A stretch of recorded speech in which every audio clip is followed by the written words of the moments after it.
Ever wonder what happened to the angel of death? Probably you are a smart pickle and you know that he died in Brazil by drowning. However, it's not exactly the subject of today. Ever wonder what happened to his body? Like, can you visit his grave or something?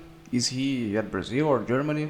Well, turns out that things went into an interesting turn and he himself now is subject to science, believe it or not. Well, I will give a quick rundown of who he is. Probably you already know, but in the case that you don't know, I will just explain briefly. If you don't know who Joseph Mengele, the man behind the nickname Angel of Death, was, he was born in 1911 in Bavaria, the 16th of March. He graduated in 1938 as a doctor, but a year before he had joined the Nazi Party. He was, of course, by the Nazi Party, a little too keen on eugenics. And in 1938 he also joined the Schutzstaffel.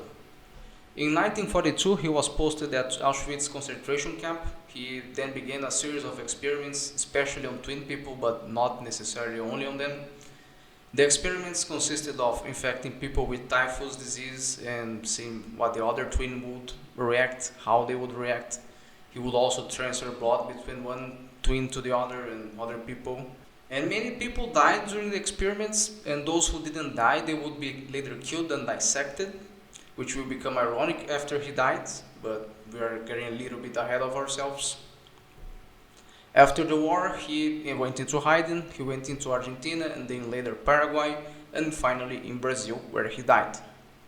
Mossad, the Israeli agency, was looking for him almost the whole time, but they didn't really exactly know where he was. They kept looking after him long after he died in 1979. In 1985, they were still looking for him. And he died a more peaceful death than what he deserved. He died drowning in the state of São Paulo in Brazil in 1979, as I said. And here's where the fun begins. What did they do with his remains?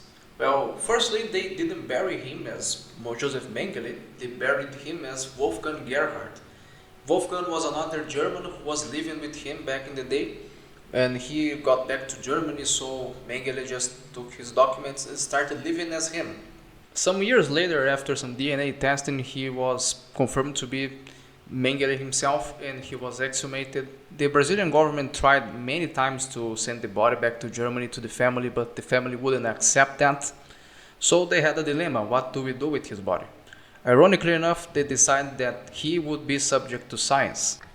As a matter of fact, you can still see his body to this day if you are a student of medicine in the University of São Paulo.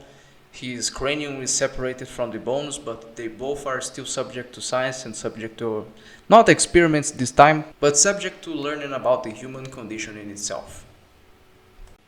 Outside of that, we have a urban legend in Brazil where he went to a city called Cândido Godoy in the state of Rio Grande do Sul. And there he did some experiments, and this is why the people of the city have a disproportionately large twin population, considered the average for Brazil. I don't have the exact details, but it is supposed, and we have a lot of interviews, that the city does have a large twin population. Of course, this is most probably a coincidence, because genetics and other coincidences.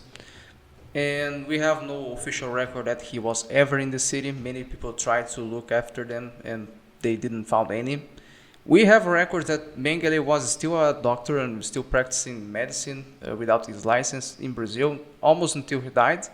But outside of that, we are only speculating after it. So yeah, that was it. The Mengele's body is now subject to medicine, ironically enough. Thank you so much for listening.